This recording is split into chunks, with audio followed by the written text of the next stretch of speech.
Hello भाई। अगर thumbnail देख के वीडियो खोल लिया है तो अब थोड़ा सुन के जाना है ना। ये वीडियो होने वाली है महात्मा गांधी जी के बारे में, और उनसे रिलेटेड जो भी क्वेश्चन अलग अलग एग्जाम में, हर एक एग्जाम में लगभग आपको एक दो क्वेश्चन दिखने मिल जाएंगे जो महात्मा गांधी जी के लाइफ से रिलेटेड होंगे, है ना। तो हम इनको पढ़ते कहाँ हैं, जब हम मॉडर्न हिस्ट्री पढ़ रहे होते हैं तो उसी में अंदर अंदर हमें लास्ट के पोर्शन में महात्मा गांधी जी के बारे में चीजें मिलती हैं, है ना। लेकिन वो उतना शॉर्टेड और सेपरेटेड नहीं होती हैं जितने रिक्वायर्ड हैं और जितनी आजकल के वनडे एग्जाम्स में पूछी जाती हैं, जो भी फैक्ट डाटा हो गए, है ना। अब हर एक एग्जाम में लगभग आपको एक दो क्वेश्चन ऐसे देखने को मिल जाएंगे, और एग्जाम में अगर वो क्वेश्चन याद नहीं आएगा तो फिर आपको गांधी जी ऐसे ही बोलते हुए दिखेंगे। तो वीडियो देख के जाना, और जरूर आपको इससे कुछ सीखने को मिलेगा। अगर सीखने को मिलता है तो लाइक जरूर करना वीडियो को। अभी देखो, इस वीडियो में हम देखेंगे कि महात्मा गांधी जी के लाइफ के से रिलेटेड उनके बारे में जो भी उन्होंने इंपॉर्टेंट बुक्स लिखी हैं वो कब पब्लिश करी। फिर उनके जो भी न्यूज़पेपर हैं जो उन्होंने स्टार्ट किए थे, या जर्नल्स जो उन्होंने यूज स्टार्ट किए थे, जो भी पत्रिकाएं। फिर उन्होंने जो आंदोलन किए थे, है ना। काफ़ी एग्जाम्स में ये तो एक बहुत फेवरेट क्वेश्चन है हर एग्जामिनर का, कि वो आपको क्रोनोलॉजिकल ऑर्डर में, मतलब समय के अनुसार लगाने को दे देते हैं। सत्याग्रह को, चंपारण सत्याग्रह, मिल स्ट्राइक, ये बहुत सारे इवेंट महात्मा गांधी जी के लाइफ से रिलेटेड, है ना। फिर ये सारी चीजें महात्मा गांधी जी के बारे में इन डिटेल, ये वीडियो अगर आप देख लोगे तो इनसे एसोसिएटेड जो भी क्वेश्चन आता है एग्जाम में, वो 100% आप करके आओगे। या तो डायरेक्ट आएगा क्वेश्चन, या फिर आप इतने जानकारी आपको होगी कि आप ऑप्शन एलिमिनेट करके क्वेश्चन कर पाओ। बिना ज़्यादा बात किए वीडियो की तरफ बढ़ते हैं। बाकी आप देख लो, ये पूरी स्लाइड्स होने वाली है, काफ़ी अच्छी बनी है ना। और इसमें सारे वो डिटेल्स हैं जो आपको चाहिए, है ना। आइए स्टार्ट करते हैं। पहला, इनका बर्थ 2 अक्टूबर तो सबको याद रहता है, आपको ईयर याद रखना है। 1869, पोरबंदर गुजरात, है ना। 1869 में पोरबंदर गुजरात में इनका जन्म हुआ। इनके फादर का नाम करमचंद गांधी, मदर का नाम पुतलीबाई, पत्नी का नाम कस्तूरबा गांधी जी। और इनकी शादी हो गई थी 1883 में। मतलब आप देखो, 1869 में ये इनका जन्म वो है तिथि, और 1883 में इनकी शादी हो जा रही, मतलब 14 साल की उम्र में, है ना। सोचो भाई, चाइल्ड मैरिज के तो ये खुद ही सिखाते हैं ना। फिर इनके चार बच्चे हुए, हरिलाल, मनीलाल, रामदास, देवदास। इनकी हत्या कर दी गई नाथूराम गोडसे द्वारा 30 जनवरी 1948 को, 30 जनवरी 1948। 30 जनवरी तो वैसे हम याद रखते हैं, मैटायर्स डे की तरह मनाते हैं ना। 1948 याद रखिएगा, आज़ादी के एक साल के अंदर, है ना। 1947 में हम आज़ाद हुए, और 48 में इनको नाथूराम गोडसे ने, कहाँ पे, तो बिरला हाउस के पास एक टेम्पल है, बेसिकली ये एड्रेस है न्यू दिल्ली में, वहीं पे इन्होंने, नाथूराम गोडसे ने इनको गोली मार दिया था, है ना। समाधि इनकी कहाँ पे बनी है, राजघाट, न्यू दिल्ली में। न्यू दिल्ली में ही एक जगह है राजघाट नाम से फेमस है, वहीं पे इनकी समाधि बनी है ना। सिग्नेचर है महात्मा गांधी जी का। आइए देखते हैं इनके अर्ली लाइफ और एजुकेशन के बारे में। इन्होंने अपनी स्कूलिंग राजकोट से पूरी की। फिर बाद में ये लंदन चले गए अपना लॉ परस्यू करने, जो इनर टेम्पल नाम का एक इंस्टीट्यूट है लंदन में, वहां से इन्होंने अपना लॉ परस्यू किया। 1888 में ये इंग्लैंड गए थे, है ना, शादी के 5 साल बाद। 1883 में शादी करी, 1888 में ये चले गए लंदन। फिर इंडिया वापस आ गए ये पढ़ाई पूरी करके 1891 में, है ना। उसके बाद 1893 में ये साउथ अफ्रीका गए। अब ये साउथ अफ्रीका गए क्या करने थे, फिर साउथ अफ्रीका से वापस इंडिया कब आए थे, वो सारी चीजें भी हम देखेंगे, है ना। अभी देखिए, इनके जीवन से रिलेटेड कुछ महत्वपूर्ण चीजें जो साउथ अफ्रीका में इनके साथ हुई, है ना, या इन्होंने, इनका जिसमें योगदान था साउथ अफ्रीका में, जो भी चीजें इन्होंने करी।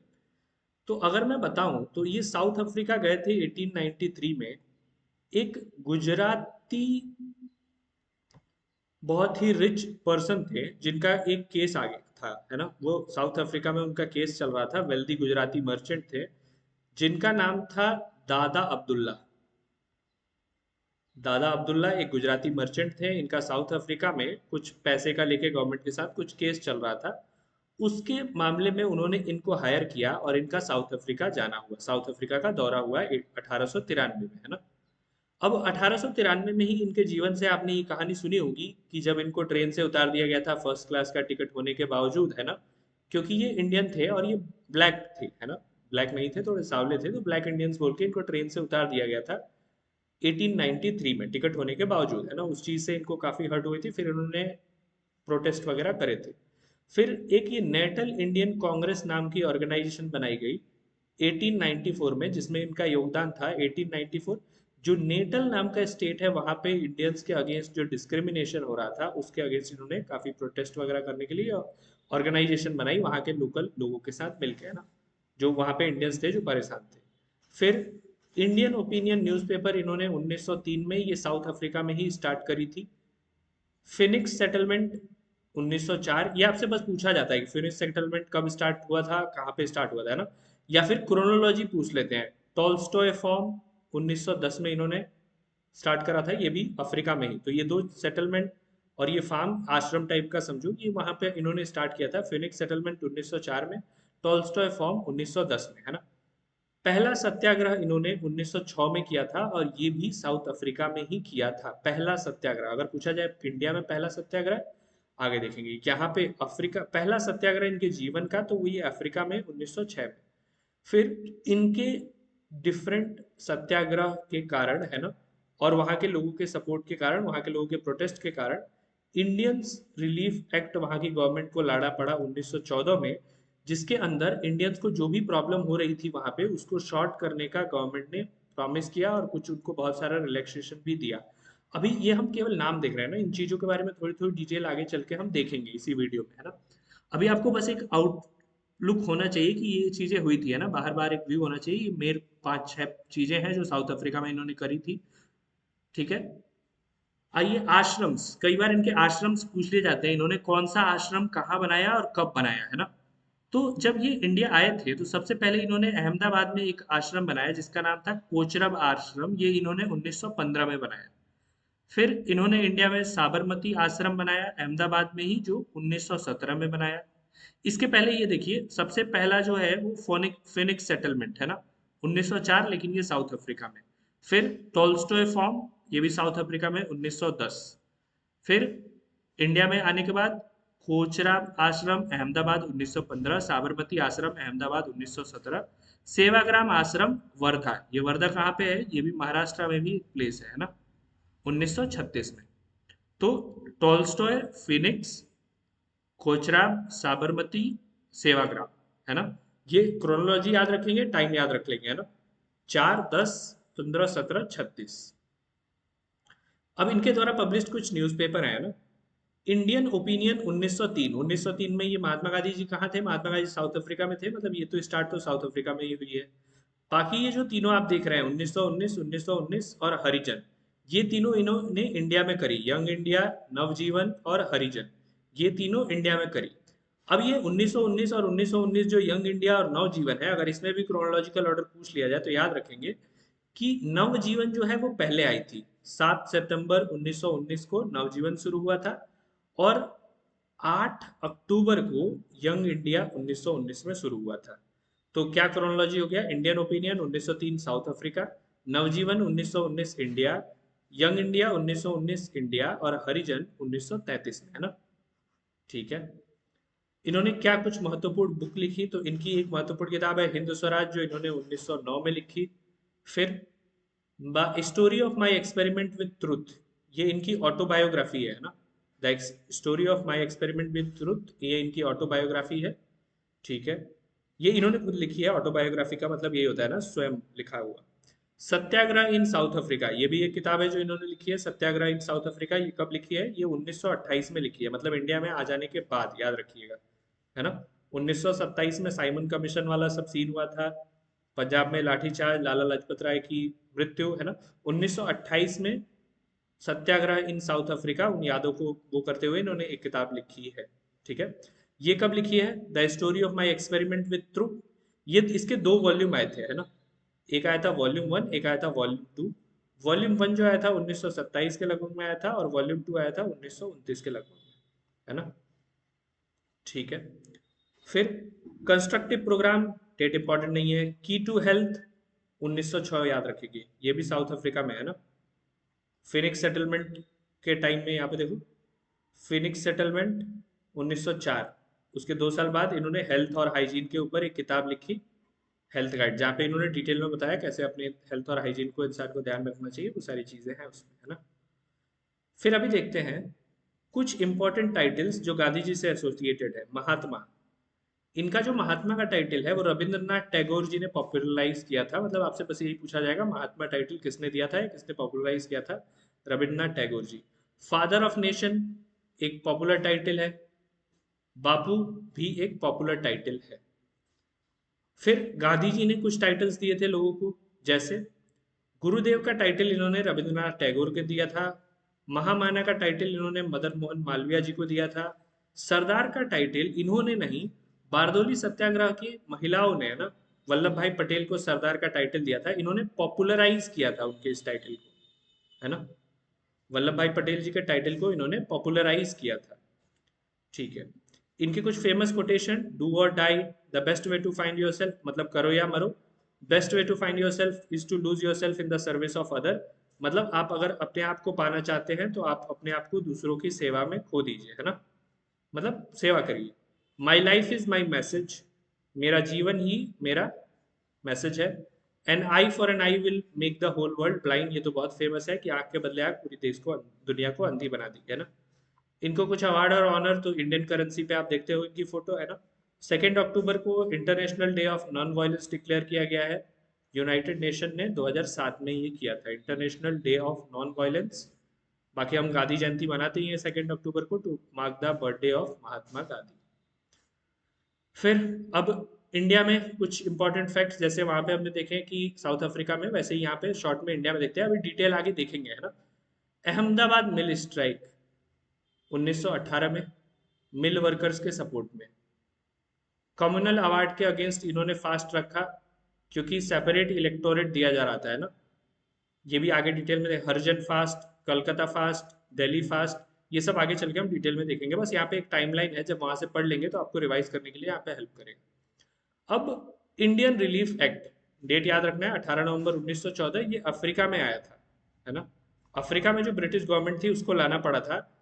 इन्होंने इसके तहत इंडियंस को कुछ राइट दिए थे साउथ अफ्रीका में, है ना। जो इंडियंस को पहले परेशान किया जा रहा था, तो महात्मा गांधी जी के एफर्ट से Indian relief act south Africa में आया 18 नवंबर 1914 को, जिसने इंडियंस को कुछ रिलीफ दिया, कुछ आराम दिया, है ना। कुछ लॉज थे जो ऐसे थे, जो डेरोगेटरी थे, जो हार्मफुल थे, वो लॉज हटाए गए, कुछ रूल्स रेगुलेशंस में चेंजेस लाए गए। वो क्या थे वो आगे हम देखेंगे, है ना। फिर इनसे रिलेटेड एक गांधी इरविन पैक्ट 5 मार्च 1931 को, है ना, गांधी जी और लॉर्ड इरविन के बीच में एक समझौता, एक पैक्ट साइन होता है, जिसके तहत Gandhi ji civil disobedience movement खत्म कर देते हैं, जो उन्होंने लॉन्च किया था। पॉलिटिकल प्रिजनर्स को आज़ाद कर दिया जाता है इरविन द्वारा, और Gandhi ji second round table conference में पार्टिसिपेट करने के लिए रेडी हो जाते हैं, है ना। गांधी जी एग्री हो जाते हैं कि वो राउंड टेबल कॉन्फ्रेंस में पार्टिसिपेट करेंगे।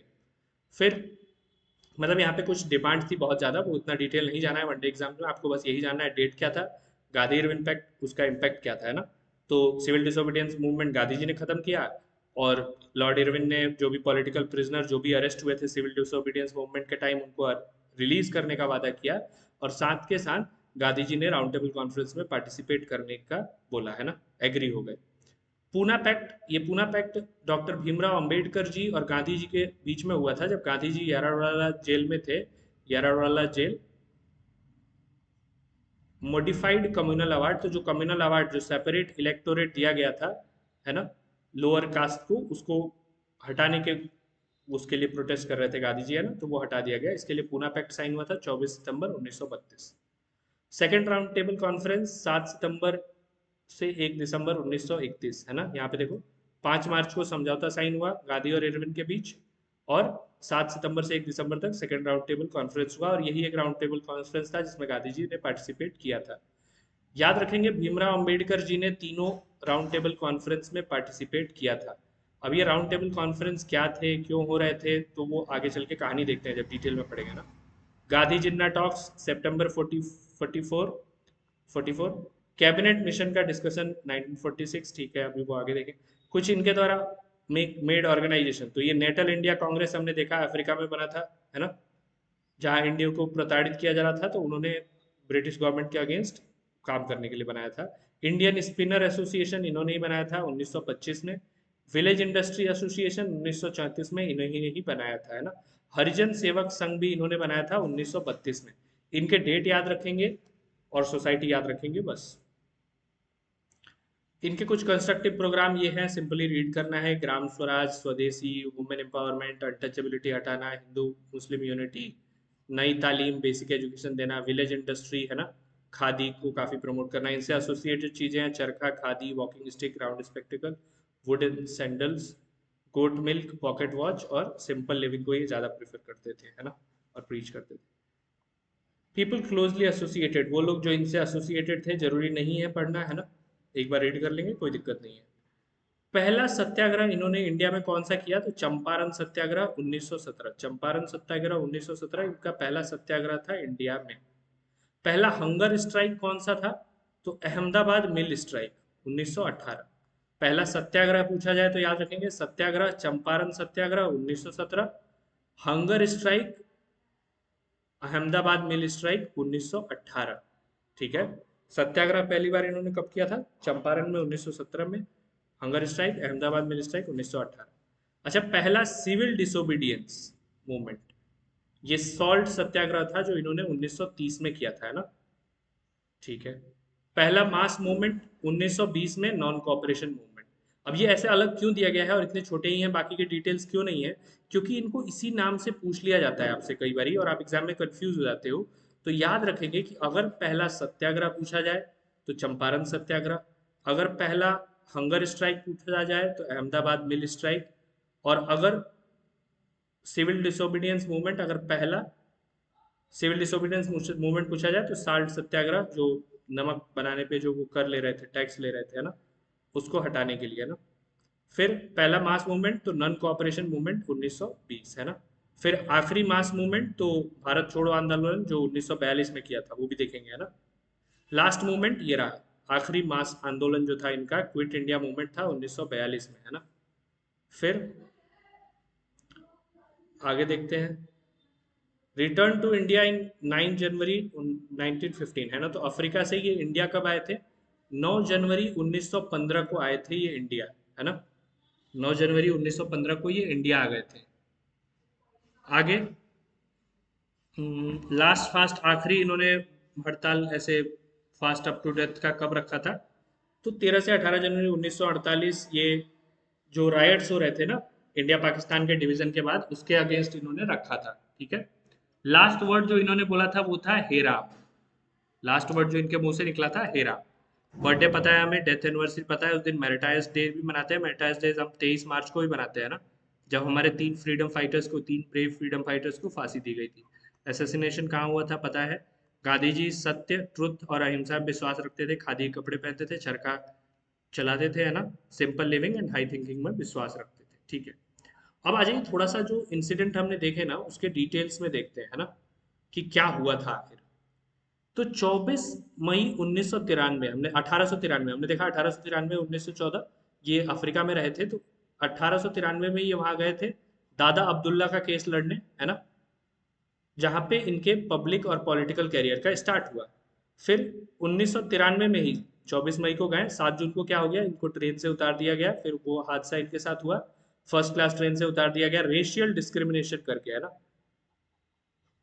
ठीक है, फिर गांधी जी ने ये निर्णय लिया कि ये रेशियल इंजस्टिस के खिलाफ लड़ेंगे, है ना, जो भेदभाव हो रहा है, रेशियल डिस्क्रिमिनेशन हो रहा है, उसके खिलाफ लड़ेंगे, लेकिन नॉन वायलेंट मेथड से लड़ेंगे, वायलेंट मेथड का इस्तेमाल नहीं करेंगे, नॉन वायलेंट मेथड से लड़ेंगे। ठीक है, ठीक है। 22 अगस्त 1994 को नेटल इंडियन कांग्रेस का फाउंडेशन हुआ, जिसका फाउंडेशन हुआ ताकि सिविल और पॉलिटिकल राइट जो है, जो भारतीय साउथ अफ्रीका में रहते हैं, उनके सिविल और पॉलिटिकल राइट को बचाया जा सके, है ना, उसको प्रेजेंट किया जा सके गवर्नमेंट के सामने, रिप्रेजेंटेटिव तो कोई तो होना चाहिए, है ना। Why did Gandhi did he organised Indian community into a political body, तो वहाँ की जो भी इंडियन कम्युनिटी इंडिया के वहाँ जाके रह रही थी उसको ऑर्गेनाइज करके नेटल इंडियन कांग्रेस का फाउंडेशन हुआ। 11 सितंबर 1906 को इन्होंने पहला सत्याग्रह किया, जब एशियाटिक रजिस्ट्रेशन एक्ट आया था, जिसे ब्लैक एक्ट भी कहते हैं। 1906 में ब्रिटिश गवर्नमेंट ने अफ्रीका में एक ब्लैक एक्ट लाया। उस ब्लैक एक्ट का ये कहना था कि जितने भी इंडियंस अफ्रीका में रहते हैं, है ना, जो नॉन अफ्रीकन है, उनको अपने आइडेंटिटी का एक सर्टिफिकेट, एक पेपर बनवाना होगा और वो साथ लेके घूमना होगा हरदम। है ना। जैसे अभी गवर्नमेंट आपको बोले कि आपको आधार कार्ड बनेगा और वो 24 घंटे आपके पास होना चाहिए, तो ऐसा करके कुछ एक्ट आया था, है ना। तो इसके अगेंस्ट प्रोटेस्ट करने के लिए गांधी जी ने सत्याग्रह का कॉन्सेप्ट पहली बार इस्तेमाल किया था, और तभी हम बोल रहे थे कि जो फर्स्ट सत्याग्रह था गांधी जी ने जो किया वो 11 सितंबर 1906 को किया। 1906 को पहली बार सत्याग्रह उन्होंने किया, है ना।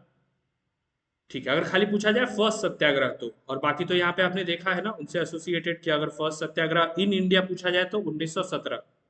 ठीक है, तो 1906 और 1917 याद रखेंगे। ठीक है, 1913 में क्या हुआ? ग्रेट सत्याग्रह मार्च। क्यों? 3 पाउंड, है ना, 3 ब्रिटिश पाउंड का टैक्स लगाने लगी ब्रिटिश गवर्नमेंट। एक लॉ लेके आई जहाँ पे 3 ब्रिटिश पाउंड का टैक्स लगेगा, और जो भी मैरिजेस जो क्रिश्चियन कल्चर से नहीं हुए हैं उनको रिकॉग्नाइज नहीं किया जाएगा, ऐसा करके कुछ लॉ था कि उनको वैलिड नहीं माना जाएगा, उनको शादी नहीं मानी जाएगी। जो क्रिश्चियन कल्चर से की गई शादी है, क्रिश्चियन प्रोसेसेस से, है ना, जो उन्होंने क्रिश्चियन नियम बनाए हैं उसके हिसाब से जो शादी हुई है वो शादी मानी जाएगी, बाकी नहीं मानी जाएगी। कुछ 3 ब्रिटिश पाउंड का टैक्स का भी कुछ सिस्टम था, बहुत डिटेल नहीं जानना है, बस इतना याद रखना है ना। 1913 में तो उन्होंने ग्रेट सत्याग्रह मार्च निकाला था जिसमें हजारों लोग शामिल हुए थे, है ना। और ये एक पीसफुल मार्च था, याद रखेंगे, क्योंकि इन्होंने पहले ही डिसाइड किया था 1900 1893 में ही कि ये जो भी प्रोटेस्ट करेंगे वो नॉन वायलेंट मेथड से करेंगे, है ना। ठीक है, अब इंडिया में आ जाते हैं महात्मा गांधी जी। 1915 से 1919 का फेज देखते हैं। 9 जनवरी 1915 को महात्मा गांधी जी इंडिया में आते हैं। ठीक है, अब घर था, वहाँ केस लड़ने गए थे, फिर वहाँ बहुत सारा काम किया तो घर तो आना ही था, है ना। लेकिन ऐसे नहीं आए। इनको बुलाने के लिए एक पर्सन है जिनको क्रेडिट दिया जाता है, वो कौन है वो आप बताएंगे, है ना, कि किसको क्रेडिट दिया जाता है जो इंडिया में महात्मा गांधी जी को लेके आए थे, जो इनके गुरु माने जाते हैं ना, पॉलिटिकल गुरु। फाइन। अभी देखिए, return permanently after success in south Africa. South Africa में हमने देखा था 1914 में एक एक्ट आ गया, इंडियन रिलीफ एक्ट, उसके बाद ये इनको सक्सेसफुल हो गई, ये फिर वापस यहाँ आ गए। अब इंडिया के सोशल और पॉलिटिकल कंडीशन को इन्होंने ऑब्जर्व करना स्टार्ट किया, अलग अलग जगह जाना स्टार्ट किया, अलग अलग लीडर्स से, अलग अलग लॉयर्स से मिलना स्टार्ट किया। ये गुरु जो थे वो गोपाल कृष्ण गोखले थे, है ना, गोपाल कृष्ण गोखले जी, है ना। इन्होंने अपना रिक्वेस्ट भिजवाया था एक पर्सन के थ्रू जिनका नाम था CF एंड्रयूज। इनके थ्रू इन्होंने गांधी जी को ये सूचना भिजवाई थी और उनको रिक्वेस्ट करके बुलाया था, तो गांधी जी वापस इंडिया आ गए थे। अब 25 मई 1915 को क्या होता है, अब 9 जनवरी से यहाँ तक ये अभी घूम ही रहे हैं, ये एक कोचराब आश्रम स्टेब्लिश करते हैं। हमने देखा था कोचराब आश्रम कहाँ, अहमदाबाद में, है ना। किसको प्रमोट करने के लिए? सच्चाई, सेल्फ रिलायंस, आत्मनिर्भरता और सोशल रिफॉर्म, है ना। समाज में बदलाव लाने की जरूरत है, ये सब चीजें इंफेसाइज करने, उसको प्रचार प्रसार करने के लिए। पहला आश्रम था इंडिया में इनका अहमदाबाद में, है ना। फिनिक्स सेटलमेंट, टॉल्स्टॉय फार्म, फिर कोचराब आश्रम। फिर अब ये चीज बहुत जरूरी है ना, ये चीज बार बार पूछी जाती है, ये तीनों तो खास कर है ना क्योंकि काफी कम टाइम गैप है। 10 अप्रैल 1917 को महात्मा गांधी जी ने, इंडिगो फार्मर्स का एक्सप्लॉइटेशन चल रहा था बिहार में, है ना। तीन कठिया सिस्टम। तीन कठिया सिस्टम क्या बोलता है? तीन कठिया सिस्टम ये बोलता था कि सभी किसानों को, है ना, अपने खेत का 15% हिस्सा, यानी 3/20 हिस्सा, इसलिए इसको तीन कठिया बोला जाता था, है ना। 3 कठिया कट्ठा आया क्योंकि 1 बीघा को 20 कट्ठा बोलते थे, है ना, ये मेजर करने का यूनिट था।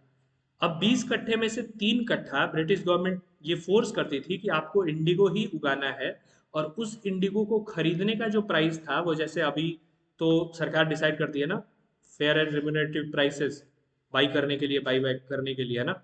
वैसा कुछ नहीं था, वो अपने डिसाइडेड एक प्राइस था, उसी के हिसाब से खरीदते थे, जिससे फार्मर का एक्सप्लॉइटेशन हो रहा था।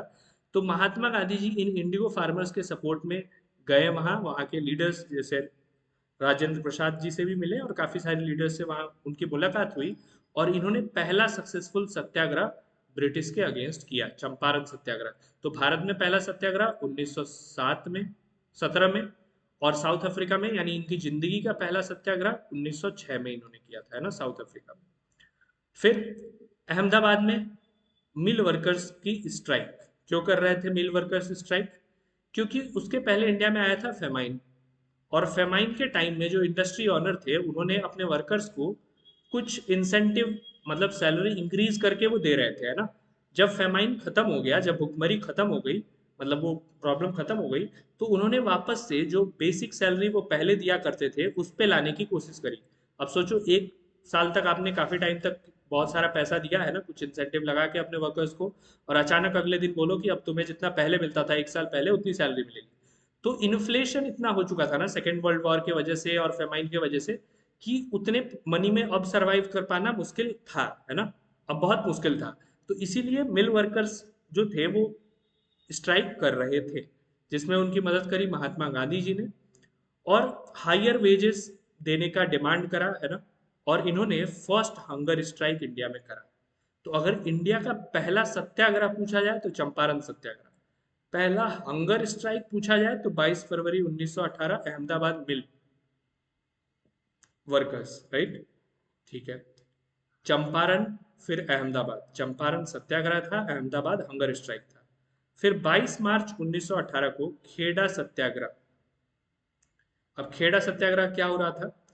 तो जो वहां के फार्मर्स थे, है ना, ब्रिटिश गवर्नमेंट जो इंडिया में रूल कर रही थी उसका खुद का नियम था कि अगर फार्मर का प्रोड्यूस 25% से, फार्मिंग का जो भी आप खेती बाड़ी करते हो उसका जो उपज है नॉर्मल उपज से, अगर 25% से कम उपज होता है, मान लो आप हर साल 100 kg अनाज उगाते हो और कुछ दिक्कत आ गई, 1 साल आप 25 kg से कम उगा पाए, तो सरकार का नियम था कि उस साल आपसे कर नहीं वसूला जाएगा, टैक्स नहीं लिया जाएगा। लेकिन वो फॉलो करने को तैयार नहीं थे, है ना। फार्मर्स का कहना था इस बार जो उपज आई है वो 25% से कम आई है, तो आप हमसे टैक्स नहीं लेना चाहिए नियम के अनुसार, लेकिन वो मानने को तैयार नहीं थे। तो इसीलिए फिर वहां पे महात्मा गांधी जी ने इंटरवीन किया, उनका फिर से वहां पे वर्कर्स के साथ मिलके, फार्मर्स के साथ मिलके सस्पेंशन ऑफ लैंड रेवेन्यू के लिए काम किया, है ना, कि लैंड रेवेन्यू सस्पेंड कर दिया जाए। ठीक है, और वहां भी इन्हें सक्सेस मिली। खेड़ा सत्याग्रह 22 मार्च, पहले क्या हुआ, चंपारण, फिर अहमदाबाद, फिर खेड़ा सत्याग्रह। फिर आता है रौलत सत्याग्रह। अब रौलत सत्याग्रह क्या था? रौलत एक्ट आया था 1919 में, जिसमें ब्रिटिशर्स ने ये बोला, इस लॉ में ऐसा प्रोविजन था कि किसी को भी डिटेन किया जा सकता है बिना वारंट के, है ना। बिना वारंट के किसी को अरेस्ट किया जा सकता है और डिटेन किया जा सकता है। अब सोचो, ये अभी के प्रिवेंटिव डिटेंशन जैसा है, लेकिन प्रिवेंटिव डिटेंशन अभी तो गवर्नमेंट ऐसे आर्बिट्ररीली यूज नहीं करेगी, है ना, लेकिन तब होता था। ठीक है। तो इसके अगेंस्ट अब आप सारे फ्रीडम फाइटर्स को ऐसे तो अरेस्ट कर लोगे, बोलोगे ये कुछ सेडिशन कर सकते हैं या हमारे खिलाफ कुछ षड्यंत्र कर सकते हैं बिना वारंट के, है ना। तो इट वाज नॉट गुड। चलिए, अब इसके अगेंस्ट भी इन्होंने प्रोटेस्ट किया, जिसमें डिटेंशन विदाउट ट्रायल, है ना, बिना ट्रायल के डिटेंशन का प्रोविजन था।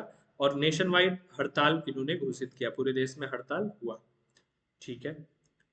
13 अप्रैल 1919, अब ये हड़ताल चल ही रहा था, है ना, तो बैसाखी चल रही थी, है ना।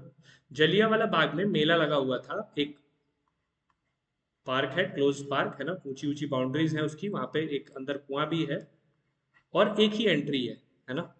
जैसा समझो कि बाउंड्री टाइप है, स्कूल में जैसे गाँव में गवर्नमेंट स्कूल होती है वैसा पार्क टाइप है, काफ़ी बड़ा है वो। तो वहाँ पे मेला लगा हुआ था, काफ़ी लोग इकट्ठा हुए थे। अब वहाँ पे गए हमारे जनरल डायर, उनको कुछ सूचना मिली कि वहाँ पे ऐसा कुछ लोग प्लान कर रहे हैं, कुछ मीटिंग हो रही है ना, कि रौलात एक्ट के अगेंस्ट प्रोटेस्ट करने के लिए या कुछ भी, है ना, ऐसा कुछ इन्फॉर्मेशन मिली। तो वो यहाँ गए हीरो बनते हुए, उन्होंने सबके ऊपर ओपन फायर का ऑर्डर दे दिया, है ना। यहाँ पे बहुत सारे लोग मरे थे, और इसको हमारे हिस्ट्री का एक ब्लैक डे भी कहा जाता है ना। सोचो, निहत्थे लोगों को ऐसे गोली मार दी गई थी। फिर 13 अप्रैल 1919, इसके बाद British fire on peaceful gathering. Gandhi ji intensified the national struggle, है ना। गांधी जी ने जो जोश था नेशनल स्ट्रगल का वो और बढ़ गया, उनके अंदर और गुस्सा आया, है ना। और उनका ब्रिटिश जस्टिस सिस्टम से विश्वास खत्म हो गया, है ना, कि ये कभी न्याय भी दे सकते हैं। ठीक है। अब यहां से शुरू हुआ और मास नेशनल मूवमेंट 1920 से 34 तक। ये वही गांधी इरविन पैक्ट है, सिविल डिसोबीडियंस मूवमेंट। अच्छा अभी देखते हैं, रुकिए। 1 अगस्त 1920 को, है ना, ये घटना कब हुई थी याद रखेंगे डेट के साथ, 13 अप्रैल 1919। अब यहाँ पे आते हैं तो 1 अगस्त 1920 को नॉन कोऑपरेशन मूवमेंट आया, नॉन कोऑपरेशन मूवमेंट, जहां पे पंजाब में हुई एट्रोसिटीज जो जलियांवाला बाग हुआ था, और खिलाफत मूवमेंट भी उस समय चल रहा था, है ना। खिलाफत मूवमेंट वर्ल्ड वॉर 2 में जीतने के बाद, है ना, ब्रिटिशर्स ने जो ओटोमन तुर्की है, वहाँ का जो खलीफा सिस्टम था, है ना, वहाँ के खलीफा को खत्म करने और उनकी सारी लैंड वगैरह वो लेने, मतलब ऐसी कुछ ट्रीटी बना के उनसे साइन कराया था, जिसके अगेंस्ट पूरे इंडिया में, ऑल इंडिया लेवल पे, है ना, एक प्रोटेस्ट चल रहा था सभी मुस्लिम भाइयों द्वारा, है ना। तो उसका दोनों को कंबाइन करा, है ना, इस मूवमेंट को जो लीड कर रहे थे उन्होंने गांधी जी के साथ कंबाइन करा, और फिर एक नेशन वाइड मूवमेंट लॉन्च हुआ, है ना, जिसे हम बोलते हैं non cooperation movement. Non cooperation movement मतलब अब हम कॉपरेट नहीं करेंगे, ठीक है, अब हम कॉपरेट नहीं करेंगे। ऐसा बोलना था किसका? ऐसा बोलना था सभी इंडियंस का, और यही बोला गया कि अब आप हम लोग कॉपरेट नहीं करेंगे, ठीक है। बाकी कौन था ये जो लीड कर रहा था खिलाफत मूवमेंट इंडिया में? अली ब्रदर्स थे, है ना, अली ब्रदर्स। क्या नाम था उनका? इंपॉर्टेंट है, जान लेंगे, है ना। मौलाना मोहम्मद अली, मौलाना मोहम्मद अली, फिर मौलाना मोहम्मद अली, और मौलाना MAULANA, मौलाना अबुल कलाम आजाद एंड हसरत मोहानी। ये लोग किससे एसोसिएटेड हैं पूछा जाए तो बता पाएंगे, है ना। अच्छा, एक बात और याद रखिएगा कि फ्रंटियर गांधी किसको कहते हैं? खान अब्दुल गफर खान, है ना, उनको क्या टाइटल है? Frontier Gandhi, frontier Gandhi. ये सारे 1 मार्क का क्वेश्चन है ना। फ्रंटियर गांधी, खान अब्दुल गफर खान, ठीक है। अब देखिए, 5 फरवरी, अब ये नॉन कॉपरेशन मूवमेंट चालू हो गया, मतलब हम कॉपरेट नहीं करेंगे, ठीक है। अब देखिए क्या हुआ। अब ये नॉन कॉपरेशन मूवमेंट के दौरान ही कुछ इंपॉर्टेंट फैक्ट है, जैसे गांधी जी ने अपना टाइटल, जो इनको केसरे हिंद का टाइटल मिला था, केसरे हिंद, वो वापस कर दिया, और जो मेडल मिला था उसके साथ, है ना, इन्होंने वापस कर दिया। फिर ये तो महात्मा गांधी जी ने किया था, साथ के साथ रविंद्रनाथ टैगोर, है ना, इन्होंने, रविंद्रनाथ टैगोर जी ने, इनको नाइटहुड की उपाधि दी गई थी, नाइटहुड की, वो इन्होंने वापस कर दिया, है ना। इसको सर का टाइटल बोलते हैं, है ना, उसी को नाइटहुड बोलते हैं, सर का टाइटल, ठीक है। 5 फरवरी 1922 को ये मूवमेंट चल ही रहा था। 5 फरवरी 1922 को चौरी चौरा, जो कि उत्तर प्रदेश के देवरिया डिस्ट्रिक्ट में एक पुलिस स्टेशन था, है ना, चौरी चौरा। यहाँ के जो यूपी बिहार के भाई हैं जानते हो कि छोला समोसा बहुत सही मिलता है वहाँ पे, है ना। सॉरी, लहसुन समोसा बोलते हैं ना, वो लहसुन डाल के देते हैं। चलिए, ये चौरी चौरा इंसिडेंट हो गया, जिसमें कुछ पुलिस वालों को लोकल लोगों ने मिलकर जेल में जला दिया था, जिसकी वजह से गांधी जी ने कहा कि नहीं, हमारा हमारा जो तरीका था वो नॉन वायलेंस का था, है ना, हम वायलेंस को इसका हिस्सा नहीं बनने देंगे, और इन्होंने उस मूवमेंट को वापस ले लिया। चौरी चौरा इंसिडेंट के बाद नॉन कोऑपरेशन मूवमेंट वापस हो गया, है ना। अब देखिए, 12 मार्च 1930, इसके बीच में क्या क्या हुआ? इसके बीच में 1927 में आपका साइमन कमीशन आया, इसमें लाला लाजपत राय की लाठी से उनको मारा गया, है ना, प्रोटेस्ट के दौरान, तो उनके सीने पे चोट लगी, फिर उनकी डेथ हो जाती है ना। फिर 12 मार्च 1930 को महात्मा गांधी जी ने अपने आश्रम से, है ना, दांडी दांडी मार्च निकाला, है ना, साबरमती आश्रम से, और 12 मार्च से 6 अप्रैल को, आई थिंक, है ना, 6 अप्रैल को ये फाइनली अपना पूरा यात्रा करते हुए, सभी लोगों को लेते हुए, ये इन्होंने सॉल्ट लॉ को ब्रेक किया, यानी पहली बार नमक बनाया और बोला अब नमक बनाने के लिए हम टैक्स नहीं देंगे, है ना। नमक पे किस बात का टैक्स भाई? नमक तो सबका होना चाहिए, it is a basic essential thing, है ना। आप सोचो ब्रिटिशर्स कितने चालाक थे, उन्हें लगा कि नमक के बिना दुनिया तो चलेगी ही नहीं, तो एक काम करते हैं, नमक पे टैक्स लगाते हैं ना, काफी बढ़िया इनकम हो जाएगी। तो 6 अप्रैल 1930 को गांधी जी ने इस नियम को तोड़ा। मार्च स्टार्ट हुआ था 12 मार्च 1930 से, है ना, उस दिन से दांडी गुजरात से, है ना, दांडी से, गुजरात से, वहां से ये लोग निकले थे, और फिर इस दिन वहां पे ये समुद्र के तट पे पहुंच के इन्होंने इस लॉ को तोड़ा था। अब इसके बारे में भी ये अलग अलग फैक्ट है कि अलग अलग देश में अलग अलग लोगों ने लीड किया था, वो नहीं देखेंगे हम। Civil disobedience movement within a 24 days march from Sabarmati to Dandi, है ना, दांडी तक गए थे साबरमती से निकल के। 24 दिन लगे थे 12 मार्च से 6 अप्रैल तक। 6 अप्रैल को वहाँ इन्होंने ये लॉ तोड़ दिया था। 6 अप्रैल को लॉ तोड़ दिया गया। ब्रिटिश अब केवल नमक नहीं बनाएगी और बेचेगी नहीं, हम बनाएंगे खुद का नमक, है ना। साल्ट उन्होंने बनाया दांडी में, ब्रिटिश लॉ को वायलेट किया। फिर देखिए 5 मार्च 1931 गांधी इरविन पैक्ट। अब ये गांधी इरविन पैक्ट क्यों हुआ, तो ध्यान से समझना, थोड़ा सा ये साइड में आके देख लेना, है ना, इंपॉर्टेंट है, आता है इसीलिए जरूरी है देखना। 1919 में, एक मिनट में ये कलर चेंज कर दूं। 1919 में क्या हुआ था, एक एक्ट आया था इंडिया में, है ना। कौन सा एक्ट, रौलात एक्ट नहीं, रिफॉर्म, है ना, मॉन्टेगू क्लेम्सफोर्ड रिफॉर्म, जिसके अंदर ये बोला गया था कि कुछ चेंजेस लाए गए थे। फिर ये बोला गया था 10 साल में हम फिर से दोबारा एनालाइज करेंगे और फिर से जो भी बदलाव होंगे वो लाएंगे, है ना। बहुत डिटेल में मैं नहीं जा रहा हूँ क्योंकि वो फैक्ट याद रखने हैं। फिर 10 साल पूरे होने से पहले 1927 में इन्होंने 7 मेंबर का कमीशन, एक साइमन कमीशन नाम का कमीशन बना के भारत भेजा यहाँ के कंडीशन को एनालाइज करने के लिए। लेकिन दिक्कत ये थी कि उसमें कोई भी इंडियन मेंबर नहीं था, भारतीय कोई भी नहीं था, इसलिए उसका बहुत भारी स्तर पे प्रोटेस्ट हुआ, जिसमें लाला लाजपत राय जी की मृत्यु हो गई लाठी से चोट लगने से। फिर इन्होंने बोला कि ठीक है, अब राउंड टेबल कॉन्फ्रेंसेज होंगे, मतलब अब हम एक गोल टेबल पे सारे लोग बैठेंगे, इंडिया के सभी रिप्रेजेंटेटिव को बुलाया गया, ब्रिटेन और वहाँ के लोग बैठे, और हम वहाँ पे डिस्कस करेंगे जो भी चीज़ें होंगी और उसके हिसाब से हम भारत के प्रशासन में बदलाव लाएंगे। तो वो राउंड टेबल कॉन्फ्रेंसेज स्टार्ट हो गए थे, ठीक है। अब वो राउंड टेबल कॉन्फ्रेंस में आपको मैंने बताया कि बी आर अम्बेडकर जी ही केवल वो लीडर हैं जो जिन्होंने तीनों राउंड टेबल कॉन्फ्रेंसेज में पार्टिसिपेट किया था, बाकी और किसी लीडर ने नहीं किया था, सब लोग बाइकआउट कर रहे थे, है ना। बाकी भी कुछ लीडर थे, स्टार्टिंग में गए फिर बाद में नहीं गए। महात्मा गांधी जी ने केवल second round table conference attend किया था, ठीक है। अब महात्मा गांधी जी पहले राउंड टेबल कॉन्फ्रेंस में नहीं गए और ऐसा उनका मानना था कि ये कांग्रेस नहीं आ रही है एक तरह से, है ना। महात्मा गांधी जी नहीं आ रहे हैं इसका मतलब कांग्रेस नहीं आ रही है, मतलब प्रॉब्लम है ना। तो इंटायरली बाइकआउट कर दिया गया था। अब मैं थोड़ा ये दो सारे राउंड टेबल कॉन्फ्रेंस के आपको डेट बता देता हूँ, ये भी इंपॉर्टेंट है, थोड़ा सा ध्यान में रख लेंगे, है ना। ये देखिए, यस, पहला जो राउंड टेबल कॉन्फ्रेंस हुआ था वो नवंबर 1930 से लेके 1931 जनवरी तक, है ना। फर्स्ट राउंड टेबल कॉन्फ्रेंस, है ना। दूसरा कब हुआ, अच्छा इसमें बी आर अम्बेडकर गए थे, बी आर जी गए थे, है ना। और मुस्लिम लीग भी गई थी, मुस्लिम लीग ने भी पार्टिसिपेट किया था। प्रिंसली स्टेट से भी कुछ रिप्रेजेंटेटिव गए थे, है ना। कांग्रेस ने नहीं गई थी, है ना, कांग्रेस नहीं गई थी, ठीक है। फिर इन्हें लगा कि बिना कांग्रेस के तो राउंड टेबल कॉन्फ्रेंस का कोई मतलब ही नहीं है, है ना, क्योंकि इन्हें पता था कांग्रेस का स्ट्रांग होल्ड है इंडिया में, है ना, ठीक है।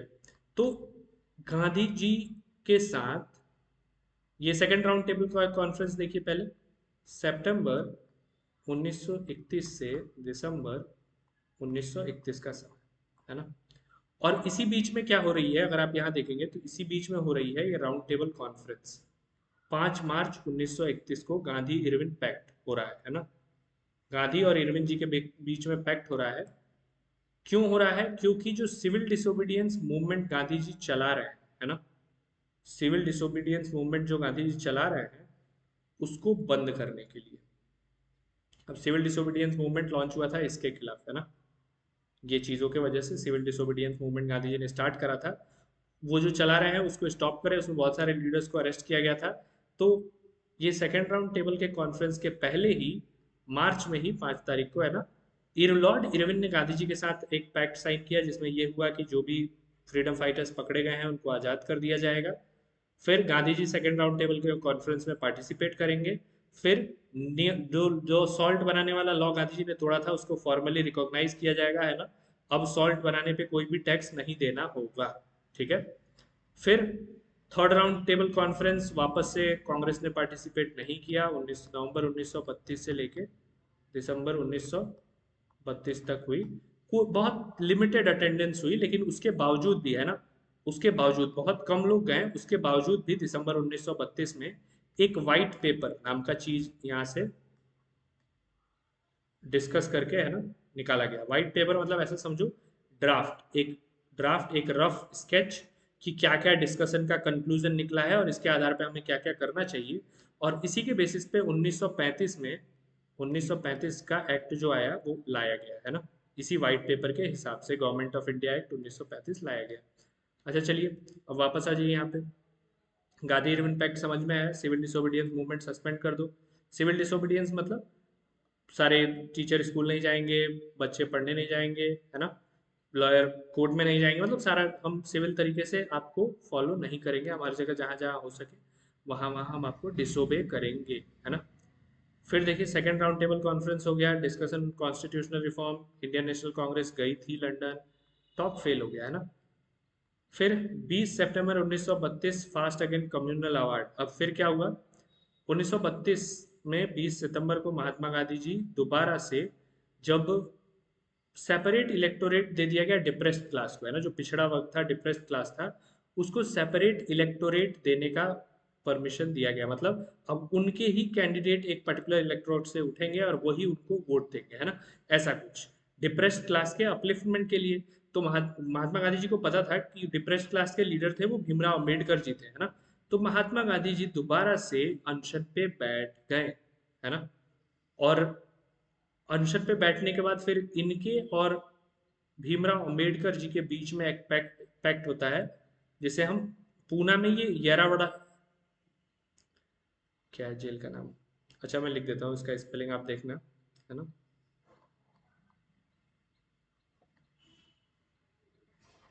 जेल का नाम था, है ना। यहाँ पे ये बंद थे, यहीं पे इन्होंने प्रोटेस्ट करना स्टार्ट किया, है ना। फिर हाँ भीमराव अम्बेडकर जी गए, इनसे पैक्ट साइन हुआ कि ठीक है मैं ये डिमांड छोड़ता हूँ, और मतलब अब डिप्रेस्ड क्लास के लिए अलग से सेपरेट इलेक्टोरेट की डिमांड नहीं रखी जाएगी डिप्रेस्ड क्लास द्वारा, ठीक है। फास्ट एंड टू डेथ ले लिया था, और इसी टाइम इन्होंने इनको ये जेल से रिलीज भी कर दिया था ब्रिटिश गवर्नमेंट में, पहले दिन ही इन्होंने 16 दिन का वो रखा था हड़ताल, पहले दिन रिलीज कर दिया गया, कहीं ये जेल में ना मर जाए, है ना, ठीक है। फिर पूना पैक्ट देख लिया आपने 1932 में, पी आर अम्बेडकर जी द्वारा, सेपरेट इलेक्टोरेट विथड्रॉन, और अब रिजर्व सीट दी जाएगी सबको, है ना, reserve seat in joint electorate, है ना, ठीक है। फिर ये लास्ट पार्ट, हरिजन मूवमेंट 8 मई 1933, 21 दिन का फास्ट रखा इन्होंने अनटचेबिलिटी को खत्म करने के लिए, याद रखेंगे ये कोरबाच आश्रम वही है, साबरमती वही है, सेवाग्राम वही है, बस डेट के साथ स्पेसिफिक है, थोड़ा याद कर लेंगे। 17 अक्टूबर 1940 को इन्होंने इंडिविजुअल सत्याग्रह लॉन्च किया था, ये इंडिविजुअल सत्याग्रह याद कीजिएगा, आपको याद होगा 1900 पढ़ा होगा आपने 1946 में, सॉरी 1935 में जो एक्ट आया था ना, उसी के साथ एक और एक्ट आया था जिसने भारत में पहली बार प्रोविंशियल लेवल पे चुनाव कराए थे, ठीक है। और उस चुनाव में कांग्रेस ने लगभग 7 प्रोविंसेस में सरकार बनाई थी। अब क्या हुआ कि बिना उनकी अनुमति के, बिना उन पॉलिटिकल लीडर्स के, बिना इंडियन पॉलिटिकल लीडर्स के अनुमति के, जो वॉइस रॉय थे उन्होंने डिक्लेयर कर दिया कि भारत भी वर्ल्ड वॉर टू में हिस्सा लेगा, भारत भी वर्ल्ड वॉर टू में हिस्सा लेगा फ्रॉम ब्रिटेन साइड।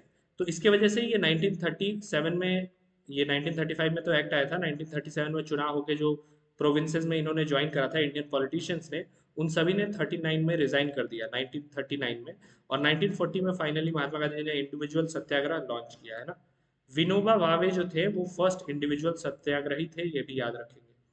8 अगस्त 1942 को इनका आखिरी मास मूवमेंट था, मतलब आखिरी आंदोलन जहां इन्होंने लोगों से आग्रह किया था कुछ करने को लार्ज स्केल पे, है ना, जहां इन्होंने करो या मरो का नारा दिया था, गोवालिया टैंक मैदान मुंबई से, ठीक है, भारत छोड़ो आंदोलन। 9 अगस्त को ये चालू हो गया था, गांधी जी और बहुत सारे लीडर्स को अरेस्ट कर लिया गया, इसमें हम बहुत सारे डिटेल पढ़ते हैं मॉडर्न हिस्ट्री में, बहुत सारे अरुणा अशरफ अली और बहुत सारे लोगों ने, अंडरग्राउंड रेडियो और ये सब बहुत सारे फैक्ट्स हैं, लेकिन वो अभी इंपॉर्टेंट नहीं है, महात्मा गांधी जी पे डिस्कस कर रहे हैं, यही रुकते हैं। 30 जनवरी 1948 को फाइनली इनका एसोसिनेशन हो गया, बस, है ना। वीडियो थोड़ी लंबी हो गई, लेकिन 2x पे करके दोबारा रिवाइज करिएगा, है ना। जो फैक्ट्स हैं मैं बहुत डिटेल में नहीं गया हूँ, मैंने कोशिश किए हैं कि जितना अवॉइड कर सकूँ, है ना, लेकिन फिर भी जितने इंपॉर्टेंट फैक्ट है महात्मा गांधी जी से एसोसिएटेड वो इस वीडियो में है, आप इसको देखिए बार बार, है ना, आप इसको रिवाइज कीजिए और फिर एग्जाम दीजिए, hope it will help you. Please like the video अगर अच्छी लगी हो तो, थैंक यू। यही रुकते हैं हम, है ना। ओके।